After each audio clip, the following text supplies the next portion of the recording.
Finally finally finally update খুঁজছিলাম, ঝড় ওঠা খুঁজছিলাম, উৎসব খুঁজছিলাম, কারণ জিদ্দার ছবির টিজার এসছে বলে কথা। সেলিব্রেশন তো বানতা হ্যায় বন্ধু, সেলিব্রেশন তো বানতা হ্যায়।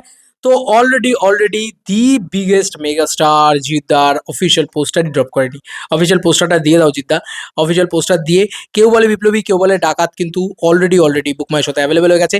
মার ইন্টারেস্ট, মার ইন্টারেস্ট, দেখিয়ে দে পাওয়ার কাকে বলে। আমি শুধু এটাই বলবো, মারো ইন্টারেস্ট। এত বড় ইন্টারেস্ট রেটের রেশিও দেখিয়ে দাও যে বাংলা চলচ্চিত্রে অত ইন্টারেস্ট পাওয়া যায়নি। দেখিয়ে দাও যে মোস্ট হাই ফিল্ম এটা, দেখিয়ে দাও জিতিয়ান্সরা উড়িয়ে দাও একদম। চেঙ্গিস বোধ হয় 25,000 না 30,000 পেয়েছিল, তারপরে তো 50,000 60,000 অব্দি গিয়েছে। 60,000 অব্দি বোধ হয় এক্সট্রা, মানে এক সব থেকে বেশি রয়েছে বোধহয়। ধূমকেতুটি সব থেকে বেশি ছিল, 60,000 বোধ হয়, নাহলে খাদানের ছিল। তো যাই হোক, 40 থেকে 60,000টা আমাদের একটা ধরে রাখা আছে, বা 55,000 এরকম সামথিং কিছু। তো সেইটা কিন্তু আমার মনে হয় যে এবার ব্রেক করে দেওয়ার জায়গায় এসছে। দেখাও জিতিয়ান্সরা, ঠিক আছে। এখানে কিন্তু স্টোরি লাইনও পুরোপুরি দিয়ে দেওয়া হয়েছে। ইয়েস, যেহেতু বুকমাই শোতে চলে এসছে, তাই পুরোপুরি স্টোরি লাইন চলে এসছে। আমরা স্টোরি লাইন নিয়ে আলোচনা করব, আমরা বুকমাই শো নিয়ে আলোচনা করব, এবং সব কিছু নিয়েই আলোচনা করব। পরপর পরপর আসছি। তার আগে প্রথমত আমরা কাস্টিং লিস্টটাকে নিয়ে একটুখানি কথা বলে নিই। জিৎ, টোটা রায়চৌধুরী, রজতব দত্ত, কৌশিক সেন, চন্দন সেন, দেবাত্মা সাহা এবং প্রিয়াঙ্কা সরকার। প্রিয়াঙ্কা সরকার কিন্তু আছে এই ছবিতে, দেখতেই পাচ্ছ। ওয়ানসাম একটা স্টারকাস্ট রয়েছে।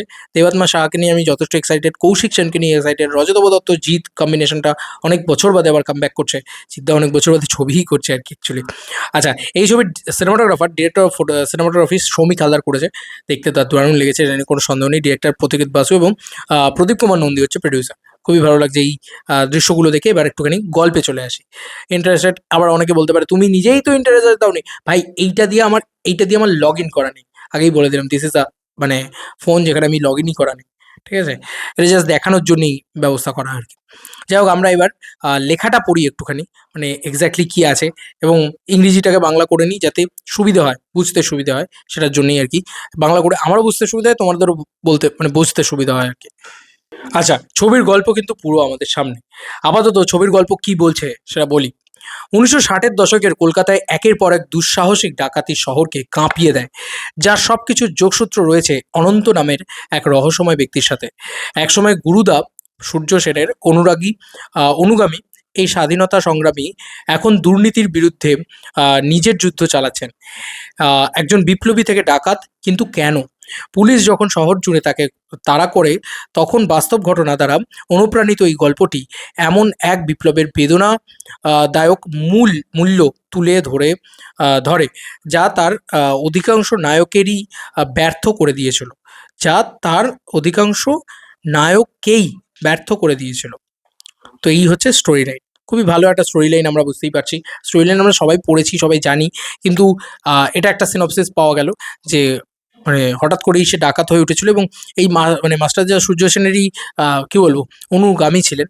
এবং এই অনন্ত সিংহ সম্পর্কে আমার সত্যি বলছি খুব একটা পড়াশোনা নেই। সেক্ষেত্রে মানে যারা সোকল্ড বাঘাযতীন বা এরকম ধরনের কোনো সোকল্ড ফেস, তাদের সম্পর্কে আমরা টুকটাক কিছু না কিছু দেখেছি। অনন্ত সিংহ কিন্তু খুবই আন্ডাররেটেড একটা পার্সন। ওনার কিন্তু বাংলা চলচ্চিত্রেও ইনভলভমেন্ট ছিল, প্রডিউসার হিসেবে ছিলেন। তো কীভাবে দেখায়, কী করে, কীভাবে সেলিব্রেট করে একটা সুপারস্টার যেহেতু রয়েছে, সেই কারণে জিদ্দা যেহেতু রয়েছে, সবথেকে বড় কথা সেইটার রাইটার টিম কীভাবে সেলিব্রেট করেছে, কী করেছে, কী দেখতে লেগেছে, যাতে ভাই হলে যাই ফুল অন এন্টারটেনমেন্ট পাই। পরিষ্কার কথা, এটা যেন পাই ভাই, আতলামি যেন না থাকে সিনেমার ভিতরে, এটা সবসময় চাই। তো জিদ্দার নিজেই অ্যাসিওর করে দেয় প্রথমে যে রাইটার টিম যদি লেখেও কাটছাট করে দেবে, কারণ জিদ্দার নিজেই full on mass, man of mass, ঠিক আছে। মাস মহারাজা বলা হয় জিদ্দাকে। তো এই হচ্ছে গল্প, এইগুলো পেয়ে গেলাম। বুক মাই শোতে অ্যাভেলেবেল হয়ে গেছে ভাই, ইন্টারেস্ট দাও। এগুলো তো হয়েই গেল। আচ্ছা, আর কি বাকি রইলো? আর যেটা বাকি রইলো সেটা না হয় পরবর্তীকালে কথা বলবো ভিউজ নিয়ে একটুখানি। তবে আমার মনে হয় যে ভিউজ নিয়ে কথাটা আমি কিছুক্ষণ বাদেই বলতে চাই, কারণ রেকর্ডটা তৈরি হোক, তারপরে না ব্রেকিংয়ের কথা বলবো। চলো বন্ধুরা, নতুন কোনো ভিডিওতে দেখা হবে, ভাই।